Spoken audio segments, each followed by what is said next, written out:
Hey guys, welcome back to the channel here.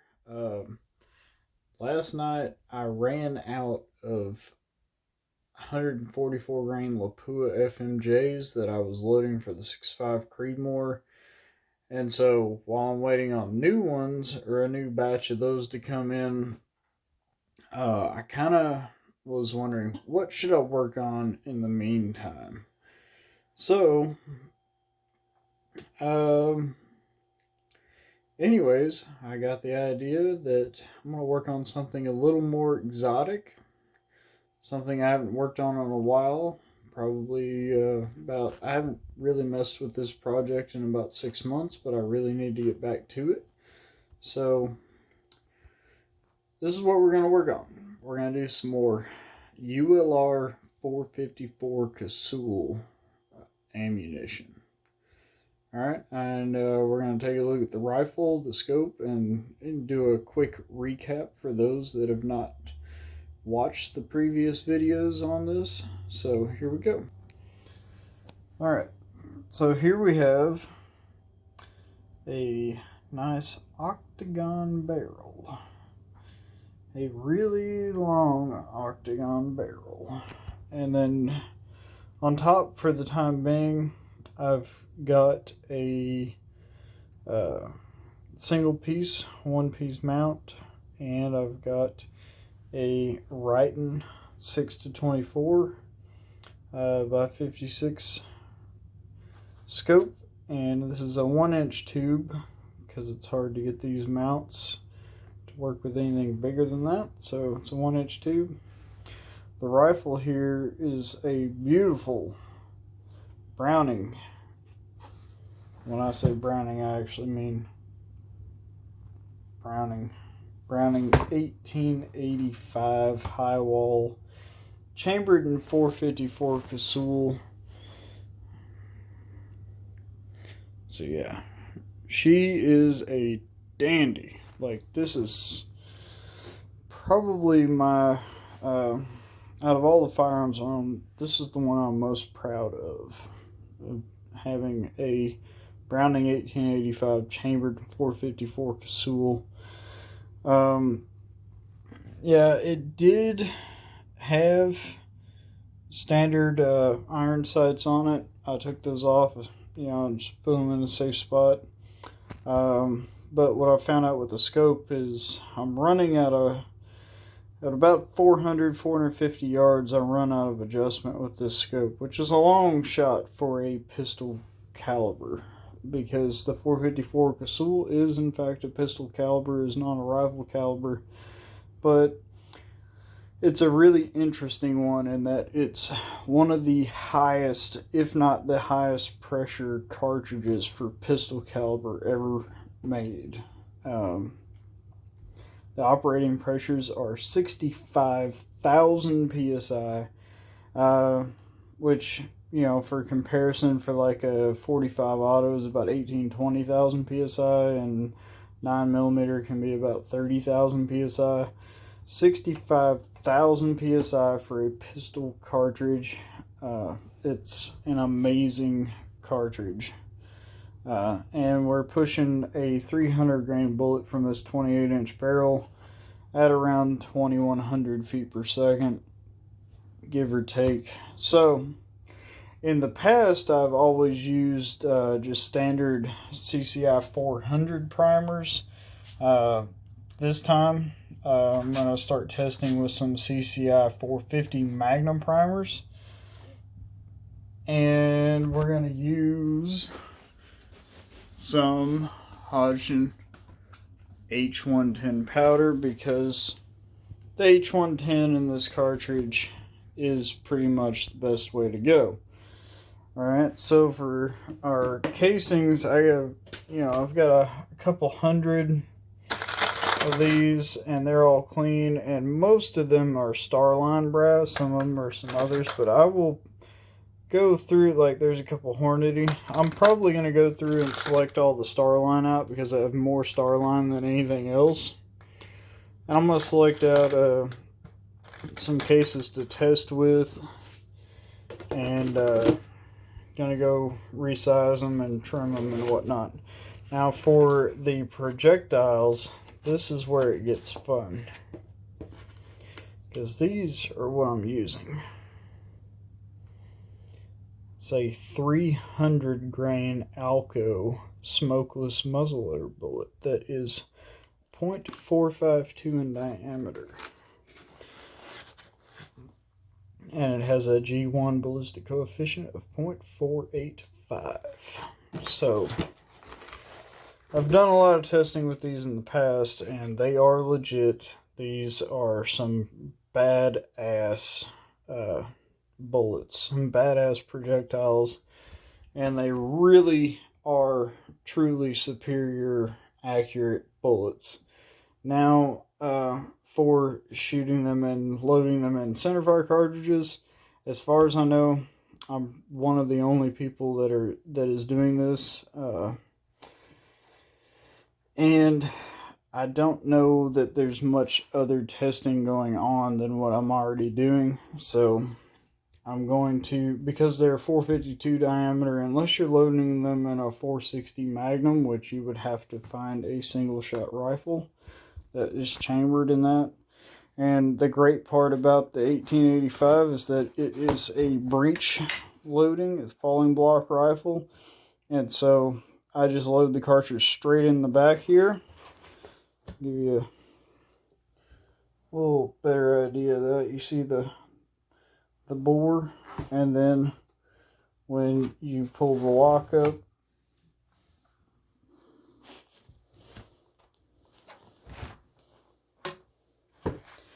really clean lock up there, hammers back, and it's ready to go.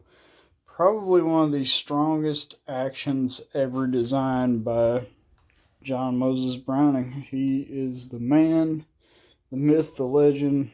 Of course, this gun's got a lot of oil on it, so, you know, of course I'm going to wipe it back down after touching it with my hand, but, you know, to keep it all nice and pretty, because this thing is a piece of artwork.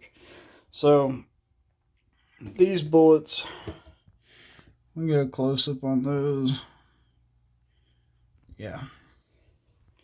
They are something else. So, tonight, we'll start with one cartridge and one of these projectiles. And I'm going to find my maximum OAL where they engage the lands, and I'm going to bump it back about, you know, bump it back a couple thousandths of an inch, and we'll see where we're at. The charge load that I really like for these is 32.5 grains, and I'm probably going to stick with that. So 32.5 grains is the load I've been using for a long while with this rifle, and it produces really great results, accurately, you know, consistently, and that sort of thing. So this is a totally, you know, unique project that I don't think anybody is doing right now. So I think I'm the only one that has come up with this project. So we're going to get into the ULR 454 Casull project again, and I'm going to start tonight by developing my first round with the 450 primers, the Magnum small rifle primers, which is an interesting... Sorry about that, you guys. Something happened here, but I'm not sure what's going on. Anyways, so using the 450 primers and the 454 Casull, the Magnum primers with the H110 powder. In the past, I've always used CCI 400 standard small rifle primers. And the reason why they designed this cartridge, Dick Casull back in the 80s designed this cartridge, may have been further back than that. I'm probably really wrong on the dates, but anyways, when he designed the cartridge, the large primer pockets had a problem with swelling out, and the primers would get ejected out of the casings, and that was causing a big issue with the revolvers and stuff. So they went to a small rifle primer instead of a large pistol primer, And some of the data uses small rifle standard primers, and some of it uses small rifle magnums. I've always used small rifle standard primers for 454 Casull, uh, and I've never had an issue with them. I still get really low extreme spreads and velocity, but I'm curious to see what the 450s do. A little bit hotter ignition, so maybe I get a little bit smaller extreme spread and velocity. I don't know. We're going to find out though, so stay tuned. Alright, so first thing we got to start with is we're going to resize and deprime this case. So I'm going to go ahead and remove the Lee factory crimp die for the 6.5 Creedmoor, which I'll get into when we get back to 6.5 Creedmoor, the reason why I use the factory crimp die. So we are going to take our 454 Casull. Swap shell holders here. Make sure we keep everything nice and consistent. And I also need to swap, well, I don't need to really worry about the priming ram. I'm not going to prime with this tool, with the big press. So we just screw it down until it touches like normal and tighten it up a bit.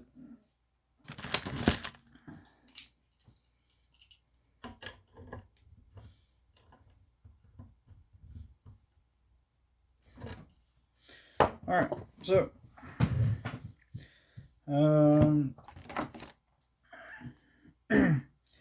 this case is basically all I'm doing it for is just to get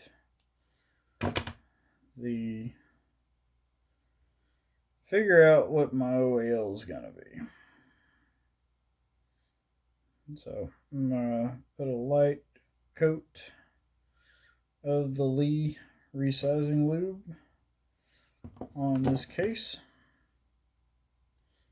and this is just the standard white paste lube that comes with your Lee dies most of the time, and run it through. That lube works really well for this. So now that we've run it through, I'll check the overall length. The maximum overall length that I'm working for is 1.383 according to the dies. That's our maximum trim length is 1.383, and this piece of brass is 1.382. So good to go. Good to go on the maximum trim length. Now I've got to find me my priming setup. But you know what?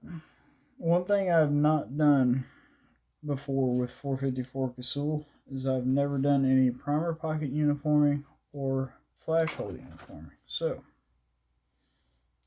maybe I should pull out my K&M Precision small primer uniforming tool.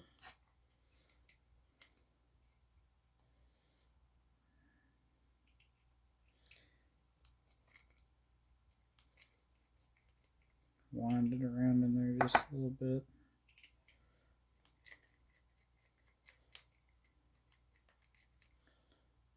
The popping sound is my wrist. Sorry guys. But so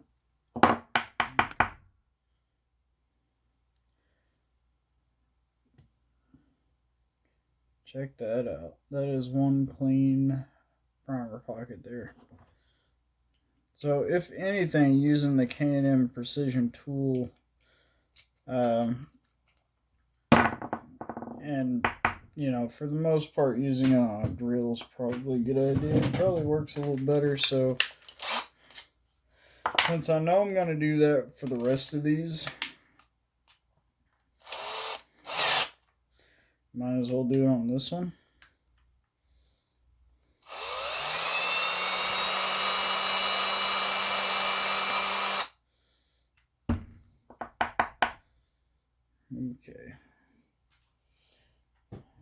just to really make sure that we do a good job. So check that out. 454 Casull, super clean primer pocket. I've not done the flash hole uniforming yet, but that's what I've got this guy for. K&M Precision flash hole uniforming tool. And by the way, the 45 caliber is about the maximum you're going to be able to get out of this tool. So it's actually kind of surprising that the 45 caliber worked.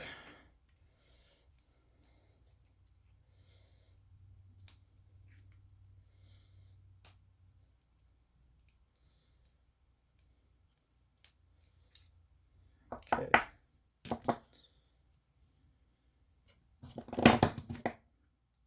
I just want to look at it a bit more.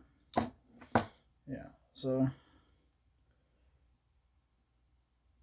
super clean uniform primer pocket and uniform flash hole.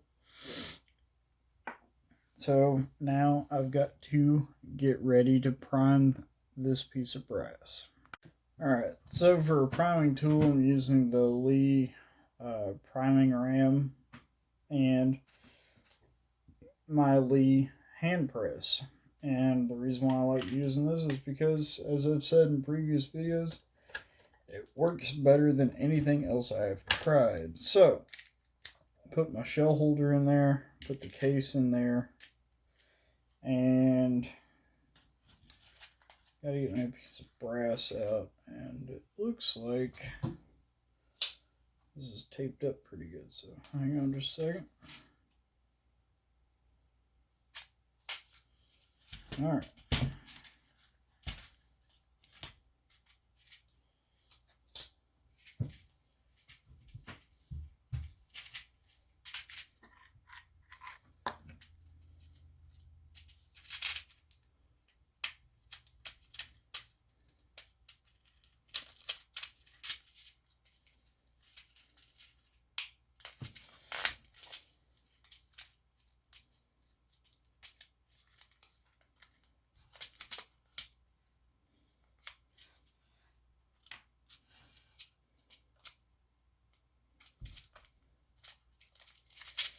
Alright, I got one primer out.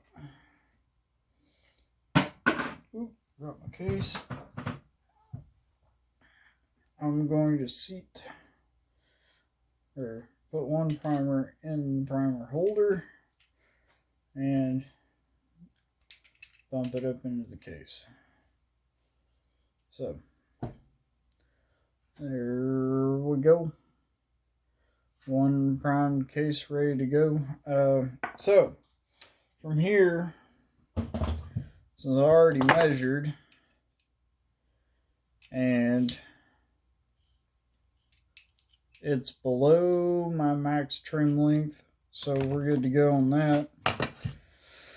From here, I need to bevel the mouth of the case, or the mouth of the case. Sorry, mouse of the case. Bevel the mouth of the case. So doing pistol cartridges is a little, especially like straight wall pistol cartridges, it's a little different than doing rifle cartridges, and I hadn't done this in a long while. But you've got this powder through expander die, and it's going to go up in there and it's going to expand the mouth of the case. So doing this, you kind of got to do it by feel, and it takes a little bit. So I like to put the case in the priming or the ram of the press and then run it all the way to the top, and then screw down the expanding mandrel or expander till it touches, and then screw down the, it touches and it gets kind of tight, and then screw down the lock ring, and then see where we're at. And we test fit the bullet. And you can see that it doesn't really just kind of grab onto it. It doesn't really just want to start seating in there. So we're going to go a little further.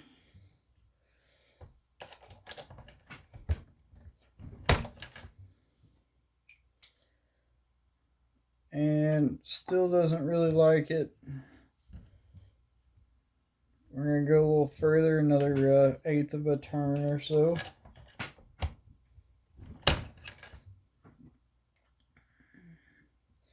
Not quite there. Another eighth of a turn.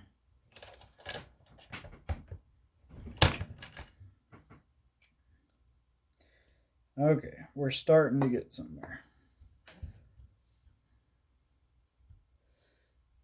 Figure one more eighth, maybe a half or a quarter. Sorry.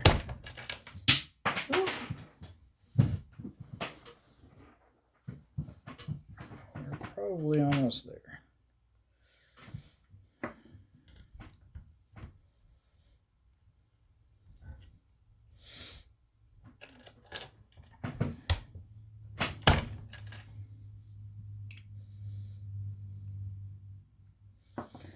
I want it to kind of be able to stick it in there by hand and get it to like really start making this popping sound.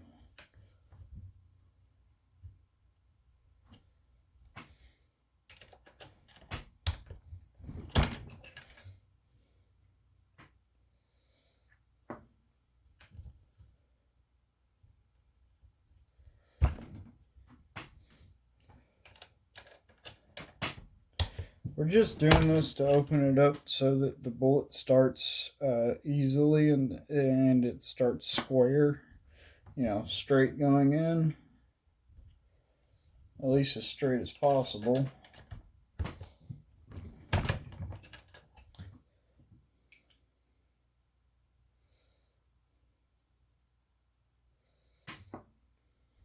Because we don't want the mouth of the case cutting into the jacket of the bullet in any way.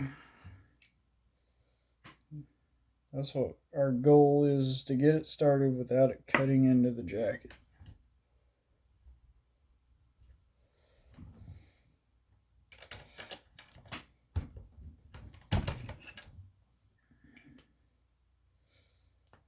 Okay. You hear that? Or you can push it in, it makes kind of a tight seal, and then a popping sound when you pull it back out. So that's perfect. That's where I wanted it to be. It's good to go. I'm going to go ahead and tighten the old... Well, I really don't need to. This is just a test round. Basically, my goal here is just to get everything started. Get my overall length established, and then I will set the dies up for a, you know, a bulk run, that sort of thing. So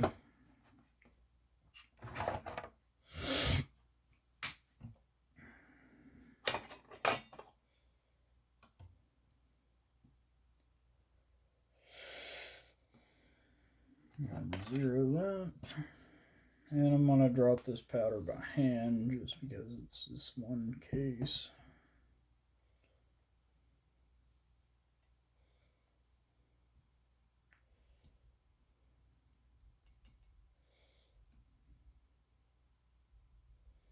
And we're going to go 32.5 grains.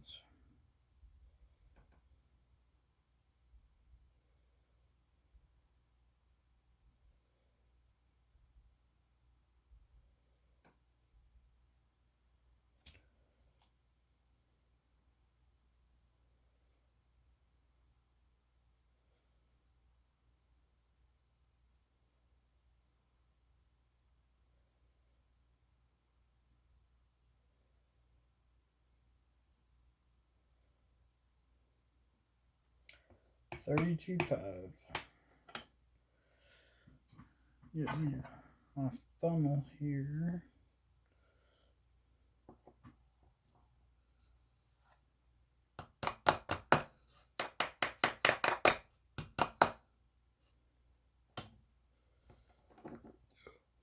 Okay.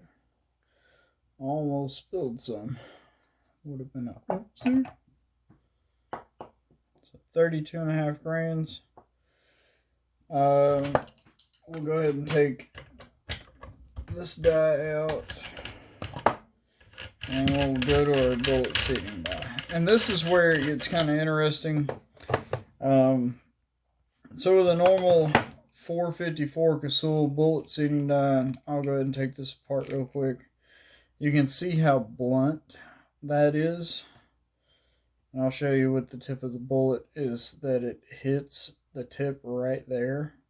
So pushing it in that way into the case is going to really blunt this nice sharp tip, this nice aerodynamic tip, and it's going to kind of screw it up a little bit. So in the past, what I've done seating these types of bullets, these ultra low drag bullets, is I've actually used my 6.5 Creedmoor die, and the reason why is, well, I'll show you. Go ahead and take it apart. It's because the seating stem in it has a very small part and fits down onto it, and it doesn't touch the tip in any way, and it rests back here on towards the bottom of this aluminum tip.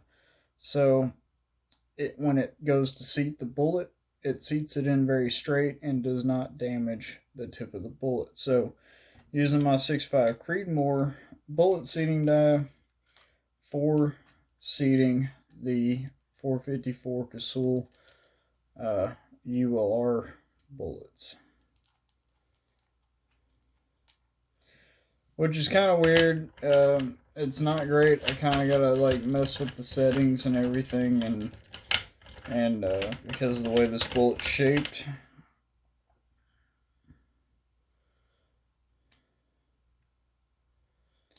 I gotta just kind of get it started.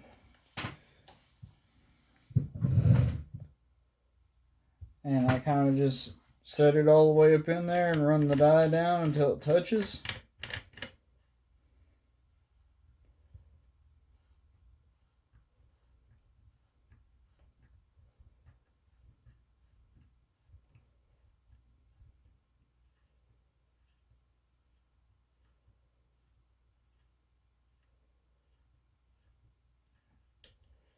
Okay.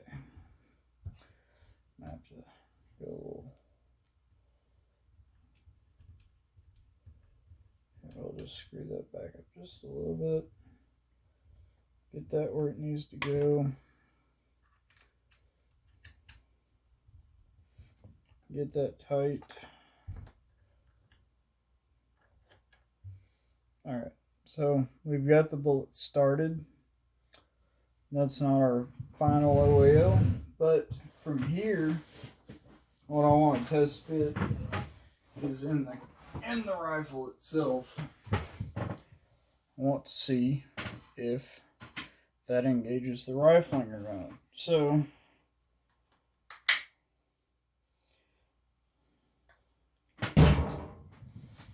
these old school rifles do not have safeties. So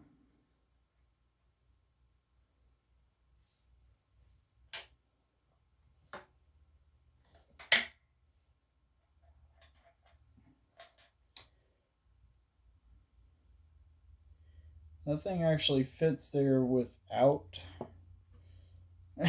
without touching the rifling. So it would seem that the maximum OAL I can run before running into the rifling is longer than this, and our OAL on this particular one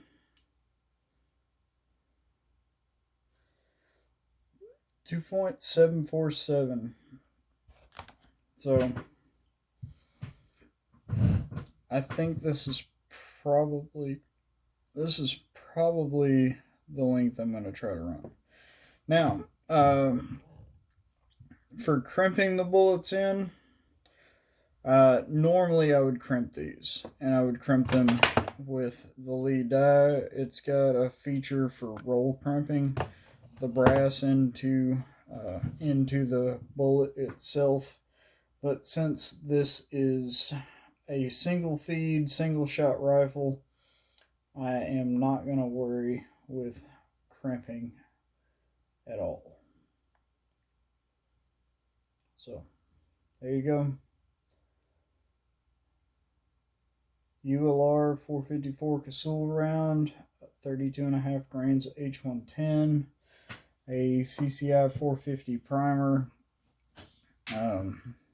Yeah, it's gonna be interesting. I'm gonna make up about,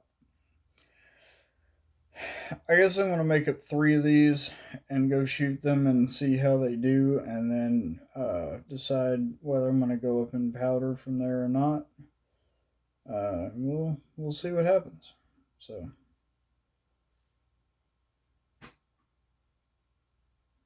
y'all might be able to hear that or not, but there's plenty of loose space in here. It's not a compressed load at all. So I may actually be able to go up in powder before I really start hitting pressure signs. But we'll see. In the past, when I've tried to go up in powder charge, I've gone upwards of 34 grains of powder, 35 or 34.5 grains of powder with this weight bullet, and it really didn't yield me any extra velocity. And the 32.5 grain load seemed to be about the best. Of course, I was seeing them a little deeper, so we'll see. As far as testing goes, I'm starting over on this. Obviously, I haven't done this in a while, and changing up just a little bit. The bullet seated out a little further. Same powder charge, so we'll see. I'm probably going to expect a slight drop in velocity. Where I was getting close to 2,100 feet per second, I'm probably going to be getting close to about 2,000. But you never know. So my goal is to get more consistent velocity, and hopefully that works out. We will see. Maybe this weekend. That'll be one of those things I'll get to go test out. Hopefully, I don't know. With the way things are being pretty crazy like they are, I may or may not get to go test these out. But there you go. ULR 454 Casull Project.